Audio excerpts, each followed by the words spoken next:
Cuando quieras. Bueno, buenos días. Em, Os decía que muy pronto os envié el link del último seminario, y os preguntaba por vuestra apreciación, en el sentido de que era un seminario especial. O sea, llevábamos un relato y de repente yo me encontré con el libro de Maggi Lici Grassi de la batalla de Curuceta. Y a mí me pareció muy bella ella pone la descripción en boca de Asvatama, que es el hijo de Drona. Y a mí me parecía interesante. Y por otra parte, el libro lo califica la batalla de Curuceta, que todavía no está la batalla de Curuceta, ¿no? Pero es como si dijera el Mahabharata es la batalla de Curuceta, y realmente es así, ¿no? Todas las cosas se van configurando para que haya una guerra. Y el libro de Levinas empieza también con la guerra, ¿no? En el prólogo dice Levinas: estaremos de acuerdo sin duda en que importa muchísimo saber si la moral nos embauca. La lucidez, apertura del espíritu sobre lo verdadero, no consiste en entrever la posibilidad permanente de la guerra. O sea, y inmediatamente dice, el estado de guerra suspende la moral, despoja a las instituciones y a las obligaciones eternas de su eternidad y anula entonces en lo provisional lo imperativo incondicionado. O sea, de alguna forma, la guerra es como... hoy no vamos a hablar de la guerra, ni el otro día hablamos de la guerra, sino porque vamos a dedicar un seminario a la guerra. Entonces, en el seminario pasado, señalamos cómo esta mujer presenta a Asvatama en un doble sentido, en el sentido de que la guerra se está gestando de alguna forma, la violencia se está gestando, y la otra, yo contestaba a tu pregunta acerca de la observación de bebés y la guerra y todas esas cosas, cuando Asvatama dice que está preocupado y él se siente culpable de que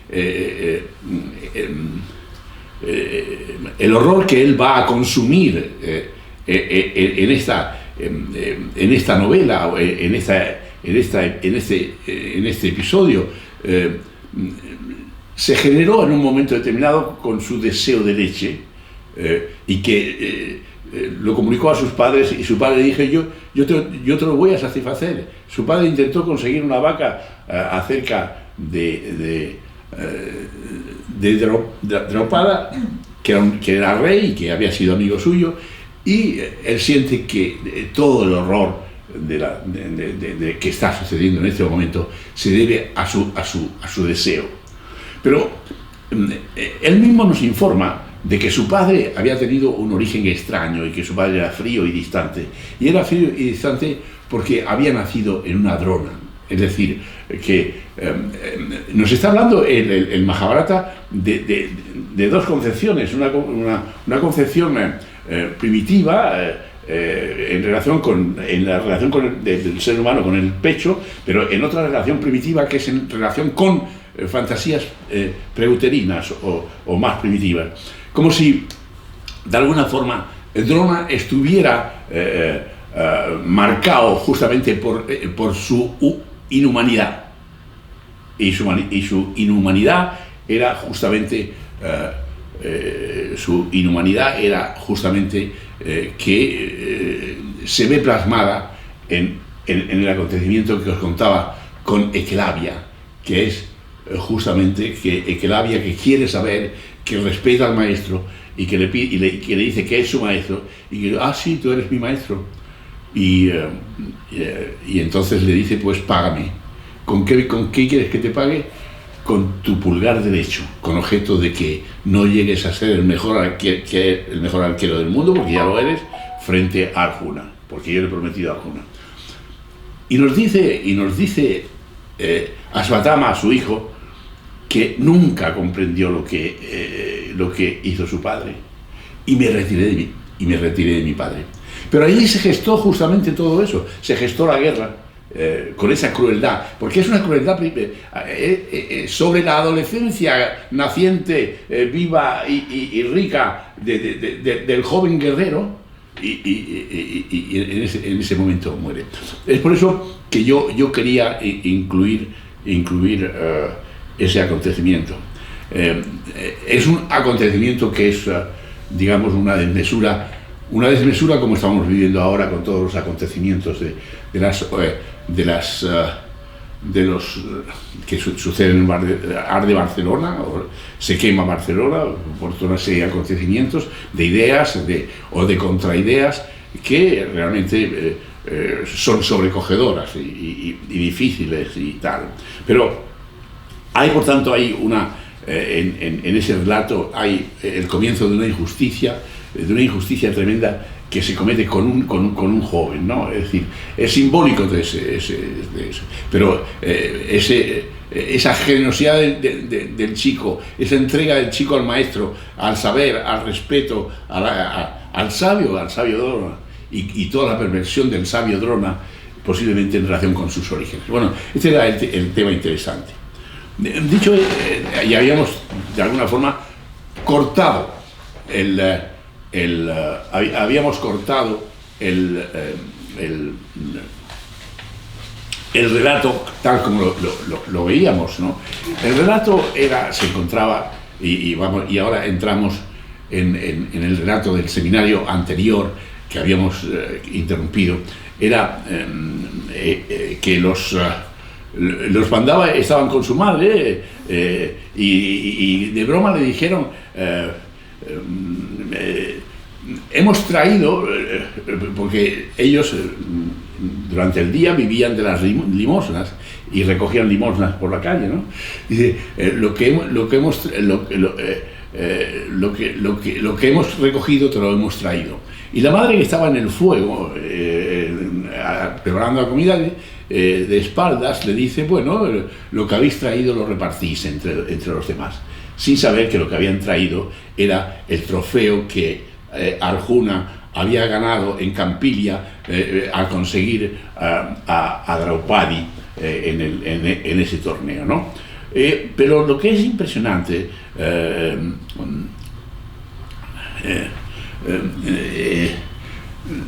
la forma escrupulosa con que tratan lo que han dicho, como si una vez pronunciada la palabra no tuvieran libertad para hablar razonable y sensatamente, sino que son perseguidos por esas palabras que han dicho y tienen que cumplirlas, ¿no? Y yo me preguntaba si ese era un indicio de moralina, ¿no? Un momento, seguro que son... ¿Sí? ¿Sí? ¿Sí? Sí. Segundo. De acuerdo, muy bien. Me traen el libro del Mahabharata. Bueno, entonces, el rato continuaba que, aunque todos permanecieron, o sea, en silencio después de esta comunicación, y Yudhishthira, participando a Tomás, le dijo, por favor, no te preocupes, no pasará nada. Luego miró a Arjuna y le recordó, tú te has ganado su mano, así que tienes el derecho a casarte con ella. Y entonces Arjuna le dice, por favor, no digas eso, tú eres el mayor de todos nosotros, así que eres tú el que debes casarte con ella. Después de ti, el derecho le correspondería a mi amado hermano Bhima. Solo después de vosotros vendría mi opción. Así que dejo en tus manos la responsabilidad de deshacer este nudo y tomar la decisión final. ¿Qué sentido tiene esta respuesta en el Majábharata? ¿Dónde está la ética? ¿Dónde los intereses y la responsabilidad personal, tal como dice Friedrich Bors, que es lo que habíamos traído este personaje, Friedrich Bors, de diversas éticas? Lo que sé, según me informó la doctora Shabani, lo que estábamos diciendo es que ¿qué ética de Friedrich Bors hay aquí? Según me informó la doctora Shabani, el pensamiento de Bors está inspirado en Bergson. Y la intuición de Bergson no presenta un cambio único, sino una transformación que se estira como una melodía invisible, donde lo importante no es algo que cambia, sino el cambio mismo. Esta es la idea de Bergson. Un devenir sin necesidad de soporte que nos volverá más fuertes y más alegres. Esta es la cita realmente interesante de Bergson. De Bergson, exactamente. ¿Esto no es la incertidumbre? ¿Cómo? ¿No habla de la incertidumbre? ¿No habla de la incertidumbre? Por supuesto. Porque si hay cambio sin soporte, es la incertidumbre. Total. Digamos que habla de todos los conceptos que vamos o que ha desarrollado de alguna forma Bion. Ese es el tema. Este personaje habla de todos estos conceptos. En la dejación de Arjuna, pero yo lo quiero incluir en el asunto del Majábharata. En la dejación de Arjuna pensamos que no se dan todos estos elementos de cambio que acabamos de decir. ¿Por qué razón cede sus derechos tan alegremente? ¿Por mandato paterno o materno? ¿Por generosidad? ¿Por miedo? ¿Por astucia? ¿Por falta de personalidad?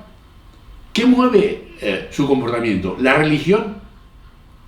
Bors creo que diría que si el hermano Yudhishthira está tocado por el poder de la autoridad que le confieren las costumbres y toma la decisión solo, el comportamiento de Yudhishthira no es ético. En Bergson la idea es la evolución creativa. Como una evolución creándose es la responsable de hacerte humano para ti y para los demás. Esta es la idea básica. Aquí el hombre ha trabajado la intuición de esculpir su vida. En el caso de Levinas era más el rostro.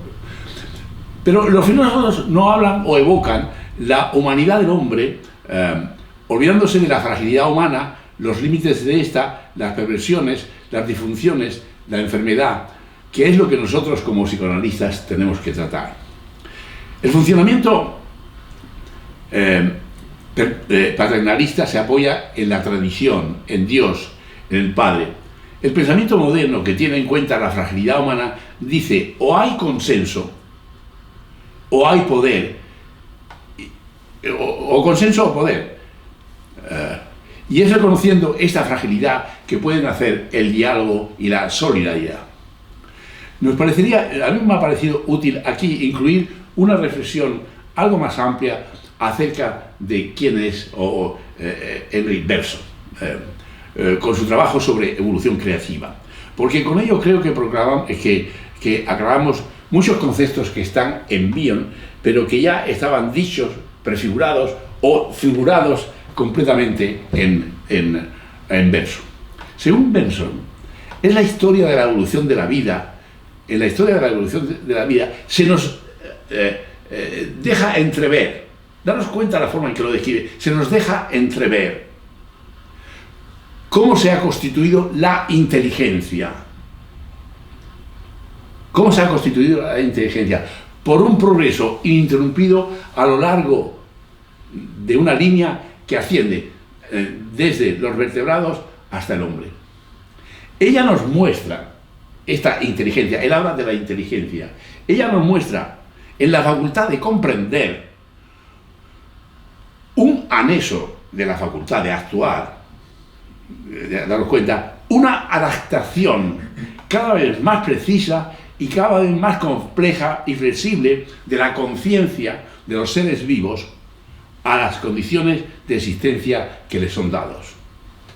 De ahí que nuestra inteligencia está destinada a asegurar la inserción perfecta de nuestro cuerpo en su medio, a representarse las relaciones de las cosas exteriores entre sí, en fin, a pensar la materia. Daros cuenta con qué cuidado y esmero incluye el pensamiento en lo material para intuir que la materia o nuestro cuerpo podemos hacerlos sensibles. Este es el tema importante y básico del trabajo.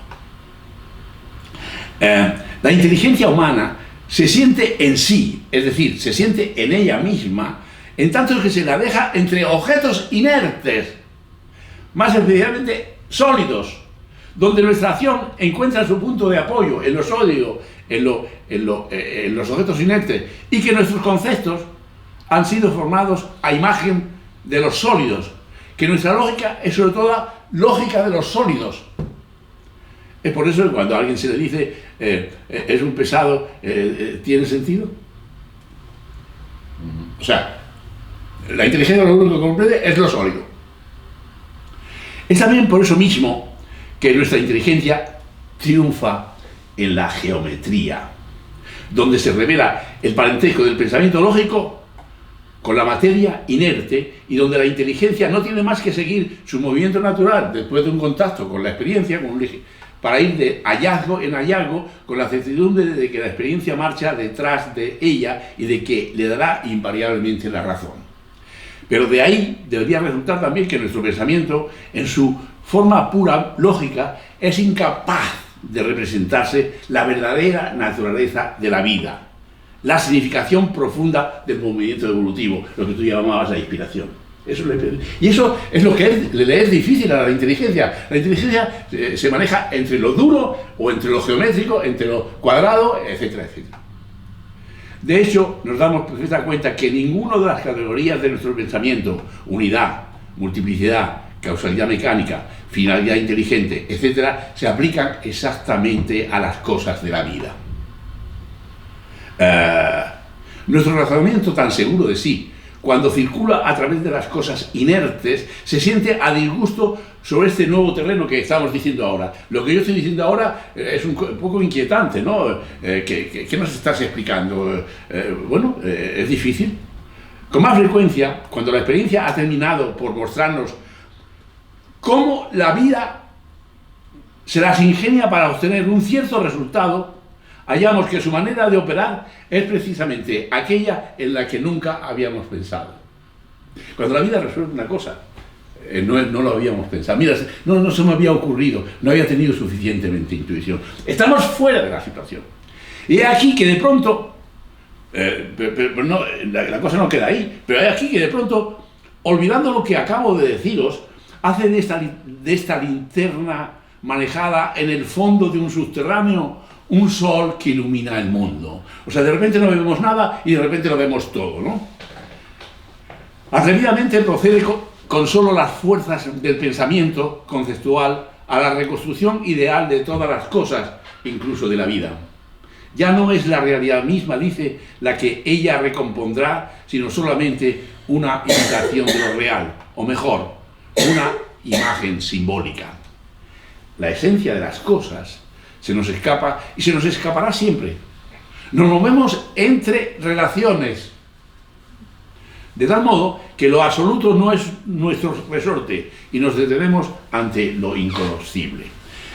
Pero, y esto lo dice Bergson, una inteligencia tendida hacia la acción, recordad de Bion, que se realizará, y hacia la reacción que se irá de ella, que palpa su objeto para recibir de él en todo momento la impresión móvil, es una inteligencia que toca algo de lo absoluto. O sea, esta es la definición de O, de Bion, o la verdad absoluta, o el infinito de Levinas. ¿Os dais cuenta de qué forma tan sutil Bergson ha descrito la inteligencia como el producto que es capaz de correr todo ese camino desde la experiencia concreta a las experiencias más sutiles? Habríamos tenido jamás la idea de poner en duda este valor absoluto de nuestro conocimiento si la filosofía no se hubiera mostrado con qué contradicciones se encuentra o en qué dificultades aboca. Pero estas dificultades, y mirar otra vez, estas contradicciones nacen de que aplicamos las formas habituales de nuestro pensamiento a objetos sobre los cuales no puede ejercerse nuestra habilidad y para los cuales, por consiguiente, no están hechos, y aquí dice él, nuestros cuadros, o que Bion diría nuestros sentidos. ¿Os recordáis esta frase? Nuestro sentido. ¿No suena todo esto dicho por Bion en varios contextos de dificultad para poder evaluar determinadas experiencias de ansiedad, de depresión? La ansiedad no se puede medir, no se puede... ¿Recordáis? Es una expresión de lo dicho por Bion, que estaba dicho antes por Bergson. Digamos que Bion ha copiado Bergson, Bion ha copiado el Mahabharata, bueno, de alguna forma, que realmente lo ha construido, es cierto que lo ha construido, pero ahí está todo eso.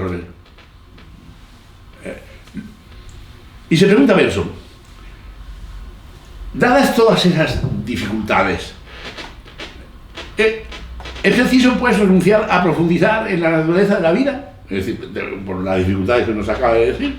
Es preciso atreverse a las representaciones mecanicistas que el entendimiento nos dará siempre, representaciones necesariamente artificiales, las cuales no es más que una manifestación parcial y local de la vida, un efecto, un residuo de la operación vital.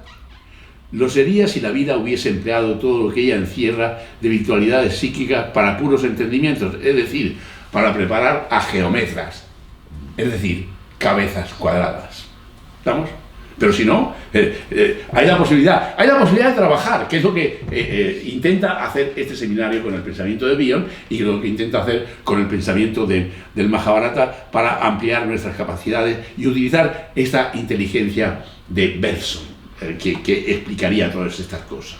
No obstante, ahí residen ciertas potencias, y él lo explica ahora, complementarias del entendimiento, potencias de las que no tenemos más que un sentido confuso cuando permanecemos encerrados en nosotros, pero que se iluminarán y se distinguirán cuando ellas mismas pongan manos a la obra, por decirlo así, en la evolución de la naturaleza.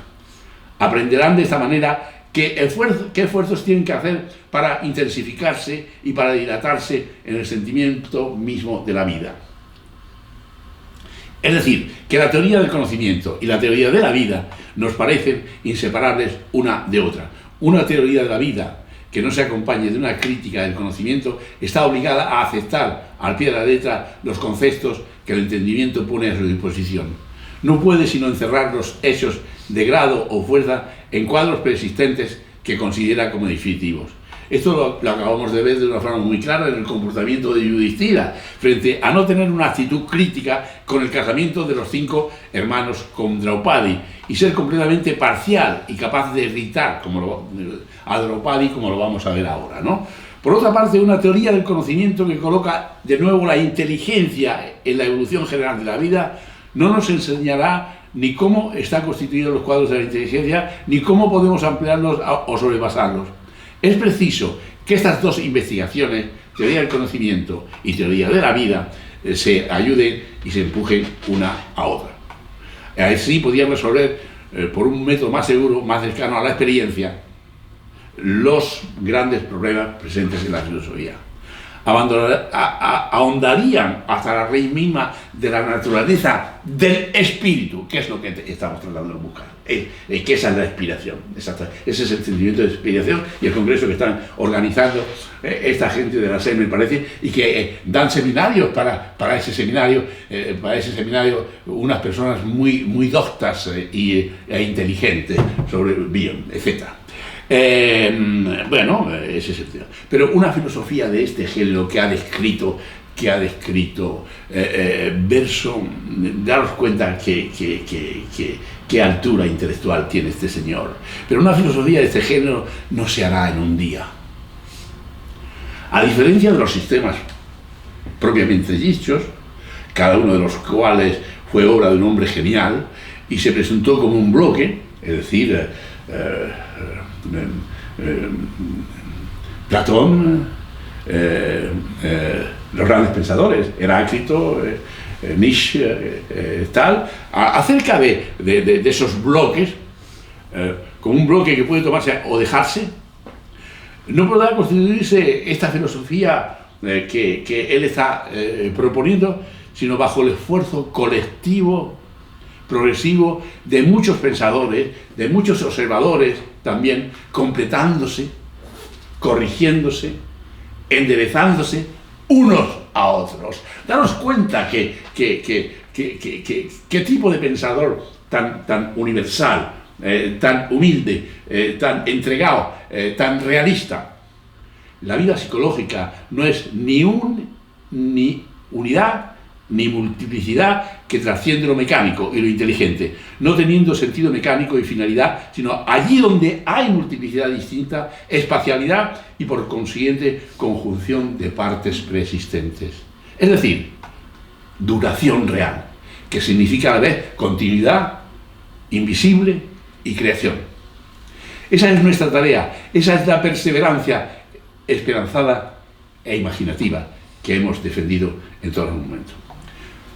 Esta es la posición que yo quería que tuvierais y que quedara aquí plasmada como una expresión de lo que Bion nos dice y que de alguna forma estaba prefigurada en el pensamiento, y que este seminario ha estado interesado en ver las raíces de todos esos pensadores, y que hemos seguido pensadores desde Heráclito con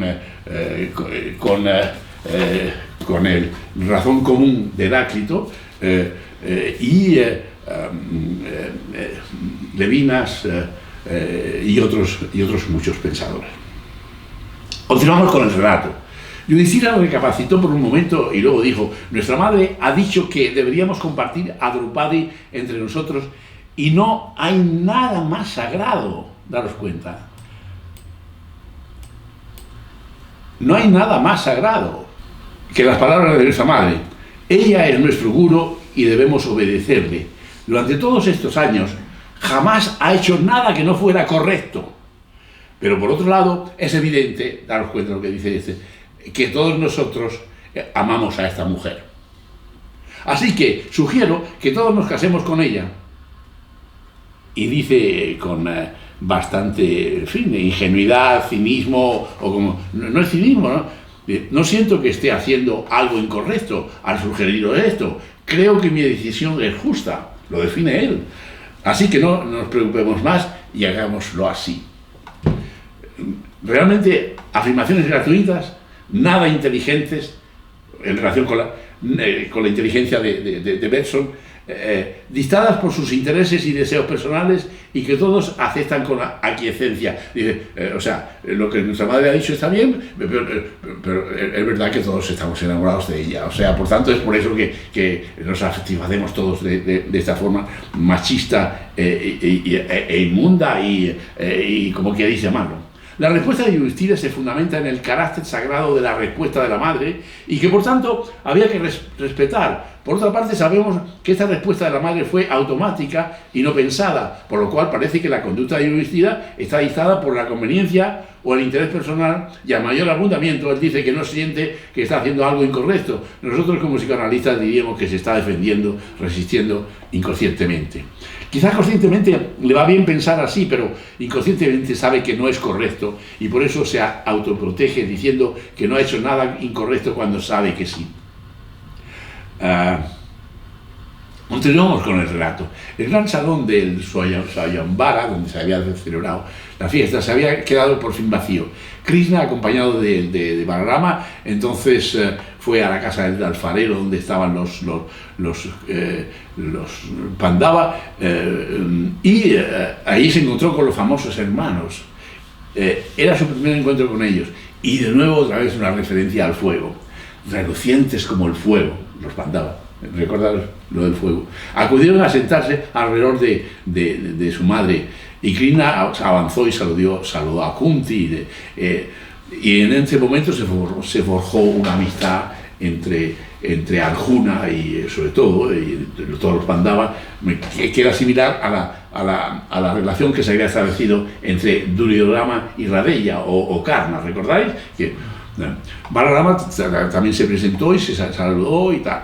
Entonces Krishna dijo: estoy feliz de ver a mis primos sanos y salvos junto a mi tía Kunti.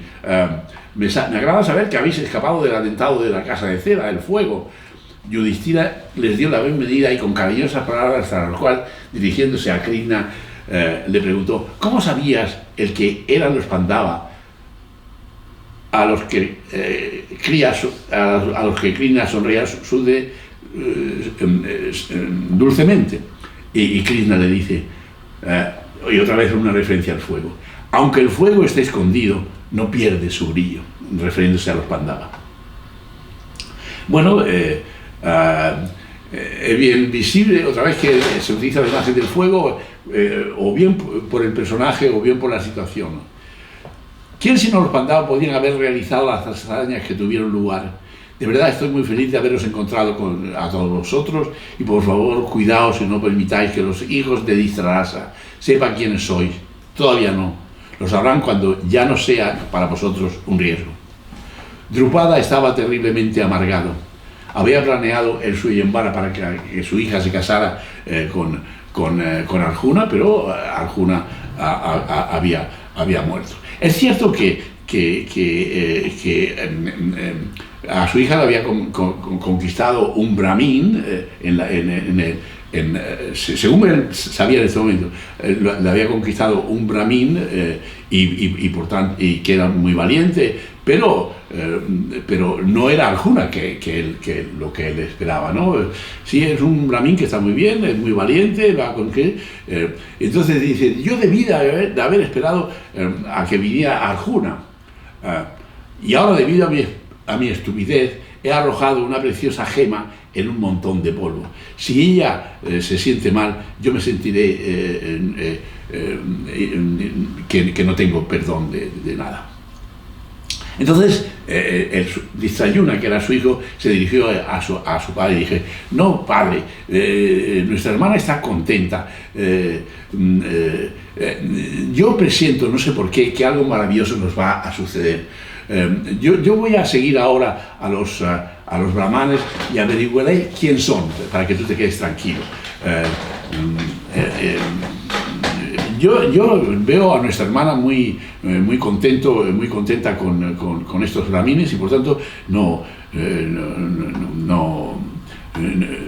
te preocupes.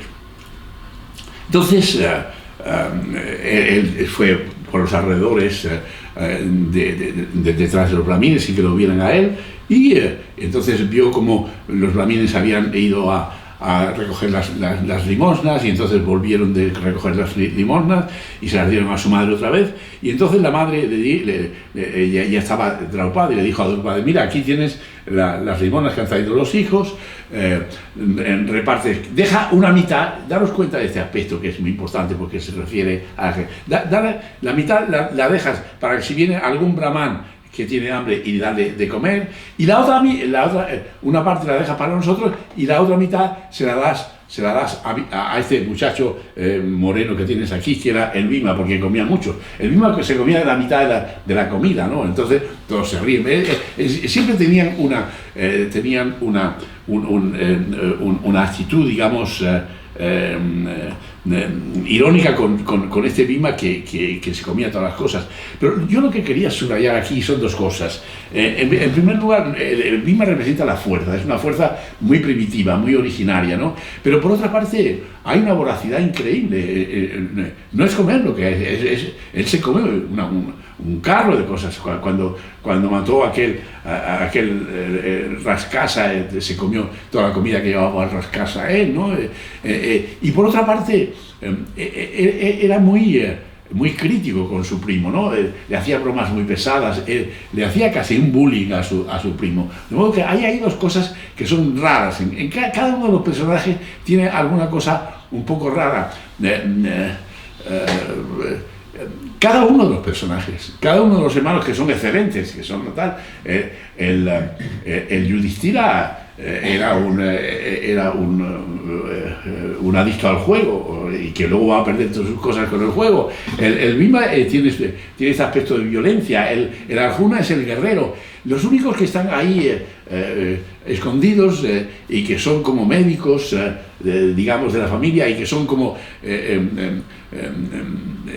adivinos del futuro, son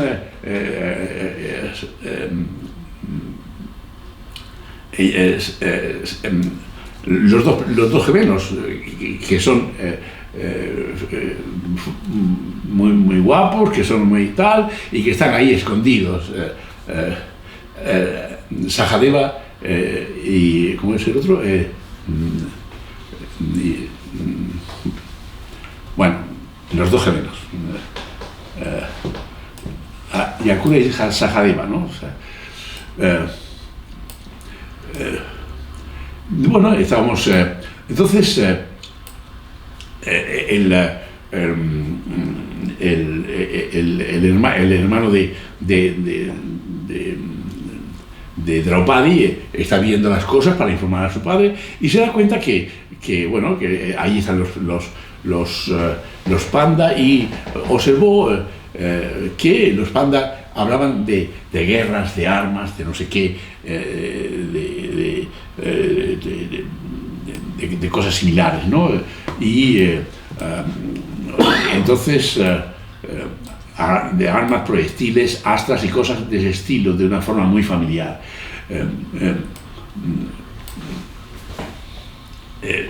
Lo que yo subrayo solo aquí, porque ya lo retomaremos cuando hablamos de la guerra, hablan de todas estas cosas sin incluir que es una violencia, que la guerra es una violencia. Esta es la cosa inequívoca, y que además a él le da tranquilidad de que hablen de esto. ¿Y dónde se coloca entonces la paz como virtud? En fin, sí, la guerra es lo fundamental, ¿no? Sobre este asunto de la guerra le vamos a dedicar un capítulo, por tanto lo dejamos ahí en suspenso hasta la próxima vez, de la misma manera que también vamos a incluir todo el comienzo de todo este conflicto con el juego de dados y la significación del juego en toda esta situación. Bueno, entonces el Distrayuna se enteró de todas estas cosas y dijo, bueno, pues fue a ver a su padre y le dijo, tranquilo, no te afectes, porque no son brahmines, como si fuera una ofensa ser un brahmin, son guerreros, y es más, casi seguro que son los Pandava, porque he visto una señora que se parecía a Kunti y era una señora muy respetable, que le respetaban todos, de modo que estoy seguro de que son los Pandava, de modo que tranquilo y tal. Entonces él dice, vi a una señora a la que todos tenían respeto y rendían honor, creo que es Kunti.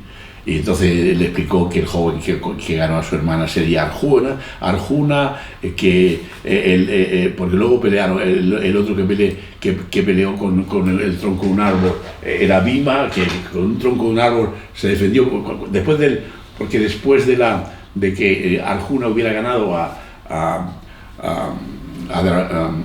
Draupadi, todos los reyes se pusieron contra ellos y hubo una pelea, y entonces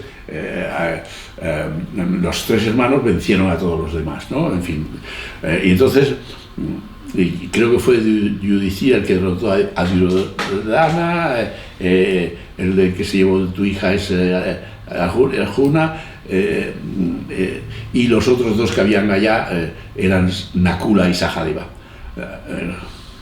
Y yo he visto que, mirad cómo lo dice este hombre, yo he visto que hablaban de cosas que solo pueden conocer los héroes casátrias, los llama héroes casátrias, los guerreros son héroes casátrias. Estoy seguro que sabe y que son los Pandava. y que se ha librado del incendio y que han venido justamente a esta fecha. Entonces Drupada envió obsequios a la casa de los Pandava y vestidos, y les hizo saber que quería arreglar las cosas para la boda. Y vamos a ver este episodio de la boda porque de nuevo pone a prueba los conceptos que hemos visto esta mañana de que verso nos traía.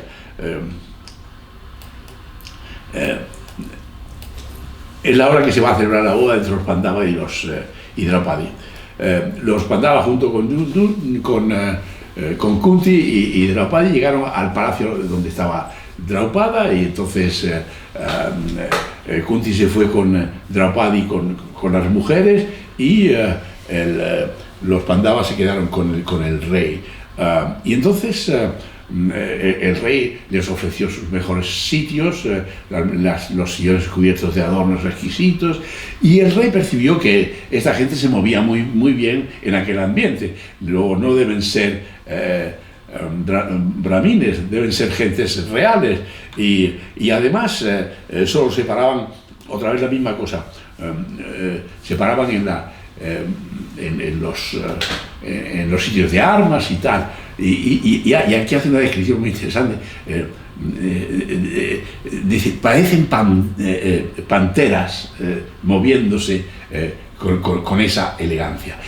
Lo que quiero decir es de qué manera está incluida la parte bella de la pandera, pero la parte brutal y de la guerra, ¿no? O sea, en estos personajes casácias, ¿no? En fin.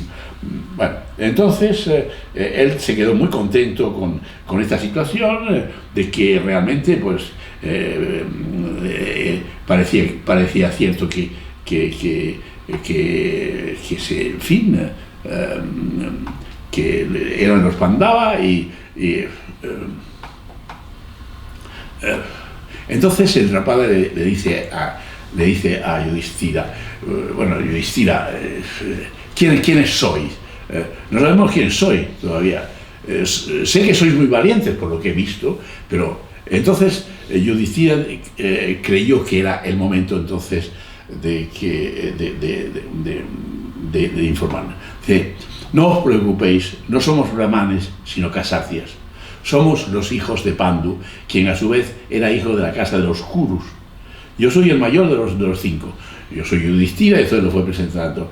Este que ha ganado, este es Bhima, este que ha ganado la tal es Arjuna, y los otros son Nakula y Sahadeva. Los hijos de Madri, ¿recordáis que? Y entonces el Yudhishthira le dice, tu hija ha dejado un lago de lotos para entrar en otro. De modo que no sufras, porque tu hija estará en un mundo de alegría y de bienestar. Entonces el anciano Draupadi se quedó completamente feliz, y entonces le dijo, bueno, pues entonces dijo, estoy abrumado de gozo, no sé qué decir, por favor, contadme cómo sucedió toda esta cosa de la casa de cera y todas esas cosas. Entonces Yudhishthira le contó todas sus aventuras. Le ofreció toda su ayuda, el reino, y que no te temieran más por los otros primos que les persiguieran, y entonces dijo, debemos acelerar los preparativos de la boda de mi hija con Arjuna, dijo el Draupadi, el rey, el Draupada. Y Yudhishthira dijo, yo soy el primogénito de los Pandu, debo ser yo quien se case primero. A lo cual replicó el rey, si eso es así, ciertamente eres bienvenido para desposarte con mi hija.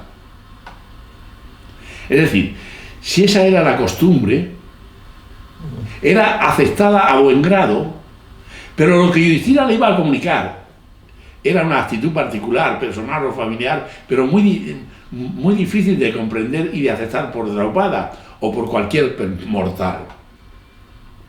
Consideraré, dice el rey, como un gran honor el tenerte como hijo mío, a Yudhishthira. Yudhishthira sonrió y añadió, por favor, No te sorprendas de mi propuesta, pero los 5 hermanos nos casaremos con tu hija. Ella será la esposa de los 5 Pandavas. Drupada se puso muy enojado por las palabras de Yudhishthira. No es para menos, ¿no? No quería ofender a los poderosos Pandavas, pero su proposición iba contra todo Dharma, la proposición de Yudhishthira. Así que le dijo, pero eso es imposible. A un hombre se le permite tomar más de una esposa, pero a una mujer no se le permite tener más de un marido. Así es como ha sido establecido el Dharma por nuestros antepasados. No sé si debo aprobar esto, es incorrecto e inmoral, le dice el Drupada a Yudhishthira. De nuevo, la discriminación machista se trata con toda naturalidad, no como tal discriminación, sino algo que ha sido ya establecido por el Dharma. Y eso es lo incorrecto e inmoral, no el que lo hagan los Pandavas con toda la determinación. Entonces Yudhishthira dijo, comprendo tu enojo, lo que dices es cierto. No es costumbre que una mujer tenga más de un marido. Entonces, si comprendes el enojo, ¿por qué lo haces? No es moral, no es ético. Su contestación proverbial es impresionante. Entonces el Yudhishthira, pero nosotros somos diferentes. Entonces se implanta un comportamiento no ético basado en la diferencia, cuando en el desarrollo de la ética nunca debe haber diferencia. Todo ser humano debe ser evaluado y valorado con la misma medida y respeto. Continuó Yudhishthira, siempre hemos compartido todo, siempre hemos estado juntos y nada puede interponerse entre nosotros y nada puede separarnos. Además, ahí tienes a nuestra madre. Nunca ha pronunciado una sola palabra indebida. Y cuando regresamos a casa con tu hija, ella nos dijo compartir entre todos el visja, que es las limonas que habían recibido. Para nosotros, nuestra madre tiene más valor que todos los dramasastras juntos. En cuanto a la posibilidad de que este matrimonio sea indebido, he oído que en muchas ocasiones, le dice Yudhishthira, que era muy leído y muy escribido, varios rishis han compartido la misma mujer. La hija del sabio Tatila tuvo 7 maridos, y hay otros casos más. Nunca he concebido pensamiento indigno, dice él, ni tampoco mi madre. Yudhishthira, aliándose con los poderosos, que sí tienen derecho a hacer eso, se considera libre de toda culpa a él y su madre, y añade que nunca ha concebido pensamiento indigno, el Yudhishthira. Puedes descansar seguro de que esto es correcto, le dice a Drupada. Aún no se queda tranquilo con Drupada, no se queda tranquilo con los ambiguos argumentos de Yudhishthira, porque eran ambiguos. Estaba totalmente confuso en cuanto a qué debía hacer.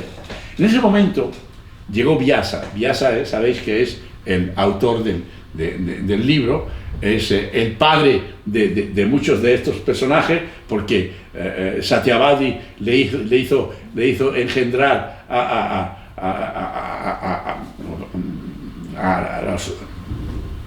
los hijos con las hijas con las nueras de Satyavati, porque los hijos habían muertos sin descendencia, y Vyasa es el padre real de muchos de estos kurus, y además el padre intelectual. Vyasa era la morada de la sabiduría y la personificación de la rectitud. Después de que todos se sentasen, Drupada les puso su dilema, y Vyasa sonrió y le dijo: escuchad, este es el motivo por qué he venido. Quiero saber todas vuestras opiniones al respecto. Y después de haberlas oído todas, dijo: no hay duda de que lo que dice Drupada es cierto, de que no es digno, que no es lo que ha dicho el Drupada. La costumbre de que una mujer tenga más de un marido no ha sido muy frecuente en los últimos tiempos, pero sí se ha hecho en el pasado. O sea, daros cuenta cómo el Vyasa, el santo Vyasa, está salvando aquí. Además, aquí ocurre que toman parte seres divinos. O sea que los poderosos o divinos sí tienen derecho a transgredir las cosas. Draupadi, en su vida anterior, rogó al señor Sankara que le concediera 5 maridos en su siguiente vida. Yo conozco el secreto que hay detrás de todo esto. No se me permite contaros cuáles, pero puedes fiarte de mi palabra, le dice el Vyasa. Puedes fiarte de mi palabra. Draupada, no harás nada contra el Dharma consintiendo este matrimonio. Esta es la santa gula del Santo Padre Vyasa, es una gula. ¿Sabéis lo que es la gula, no? Una permisión para transgredir en los ayunos. Sí. Y eso no era de cualquier responsabilidad moral. El gran Vyasa había respaldado el matrimonio, así que accedió a esta boda tan poco usual de una mujer con 5 hombres.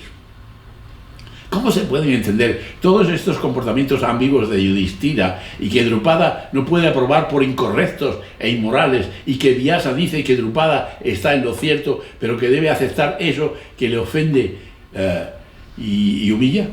Pensamos que los personajes no están teniendo un comportamiento ético, sino que están haciendo una dilución de la moral por conveniencias personales o de costumbres, tal como muestra el comportamiento de cada uno de los personajes.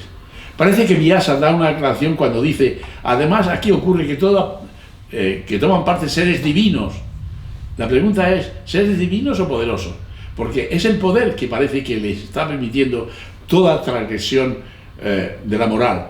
Hay muchas situaciones que ilustran hasta dónde puede llegar el poder.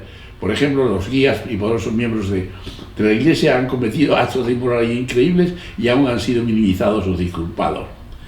Pensando que su idea es la buena, la aplican sin el concurso o la reflexión de otros.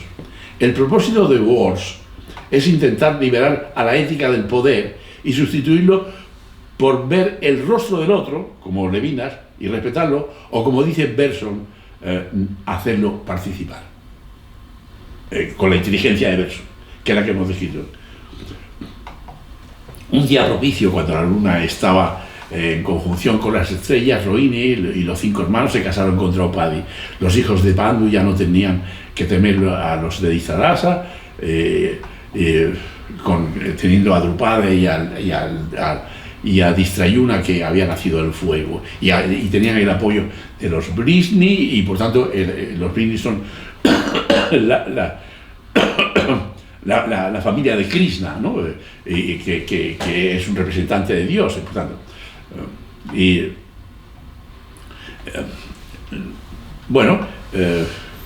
Más o menos esta es la situación. Yo creo que nos quedan unas cuantas páginas para terminar esto. Hay todo el asunto que sigue a este matrimonio, y luego toda la reacción de los Kuru, y por tanto de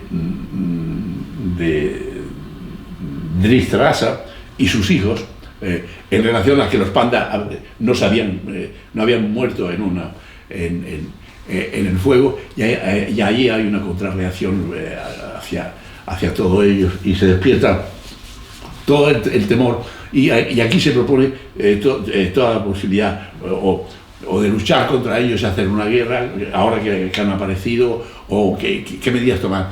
Y eso es lo que veremos quizá en el próximo día, y lo dejamos aquí. Sí, un momento nada más, ¿no? Porque ha habido en muchos momentos, ¿no?, en el Mahabharata, situaciones de mucha violencia, ¿no?